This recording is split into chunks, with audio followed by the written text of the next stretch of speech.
Magandang araw sa iyo at welcome sa In Brief PH. Ito yung channel kung saan binibigyan natin ng mabilis na 5-minute deep dive yung mga mainit na issue sa Filipino politics, current affairs at geopolitics. Oo, at kung bago ka dito sa channel, mag-subscribe ka na para sa mga short but insightful na diskusyon natin. Ngayon, ang paghihimayan natin ay yung kumakalat na statement ni Vice President Sara Duterte. Tama, may hawak tayong briefing document tungkol dito. Bale, nagbigay siya ng statement sa isang podcast kung saan sinabi niya na dapat daw mas madali sa gobyerno na magpadala ng eroplano para sunduin ang mga Pilipinong naipit sa giyera sa Middle East. At ang ginamit niyang analogy dyan ay yung nangyari nung COVID pandemic.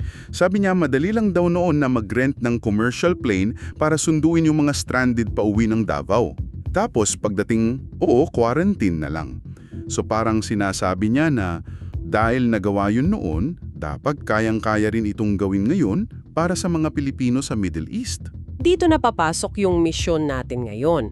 Parehas nga ba talaga ang logistics ng isang pandemic lockdown at ang paglikas mula sa isang active war zone? Spoiler alert, magkaiba sila. Kasi noong pandemic evacuations, ang kalaban natin ay biological threat. Virus yung kalaban. Nasusolusyonan yun ng testing at quarantine protocols. At ligtas yung airspace noon. Exactly. Safe na safe yung paglipad. Walang pisikal na banta sa labas ng eroplano. Pero ngayon, ang pinag-uusapan natin ay active war zone. May mga kinetic threats dyan. Kasi hindi virus ang risk kundi missiles. Araw-araw may missile exchanges at military operations doon. Napakahigpit na international safety regulations yan.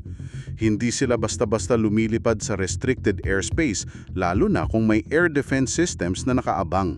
Kasi isang maling kalkulasyon lang pwede agad mauwi sa disaster. So ang tanong ko ngayon, may missile-proof ba na commercial plane? Walang ganyan. Walang airline na papayag lumipad sa gitna ng nagliliparang missiles. Kaya hindi ito simpleng logistics problem.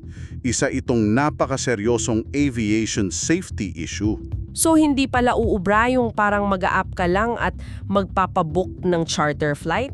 Paano ba talaga yung actual na proseso ng evacuation sa ganyang klaseng krisis? Kailangan dyan ng matinding diplomatic negotiations. Kailangan mong makipag-coordinate sa host governments para makuha ng malinaw na security guarantees.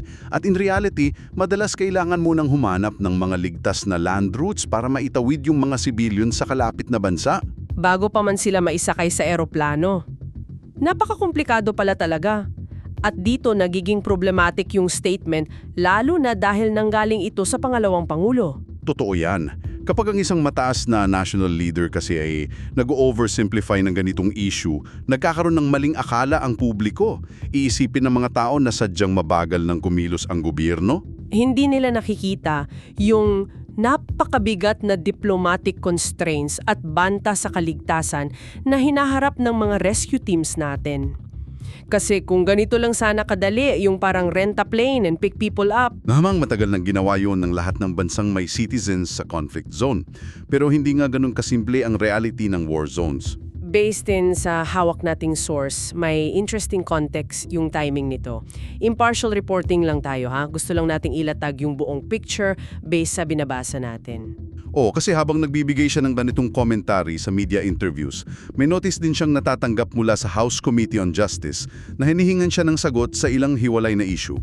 Kaya may mga nagtatanong sa source natin kung mas productive bang idiretso na lang ang mga policy suggestions na ito sa DFA or DOTR imbis sa mga interviews. Pero anyway, ang main takeaway natin dito ay simple. Ang pag-evacuate ng mga civilian sa isang war zone ay hindi lang simpleng problema sa pagrenta ng eroplano.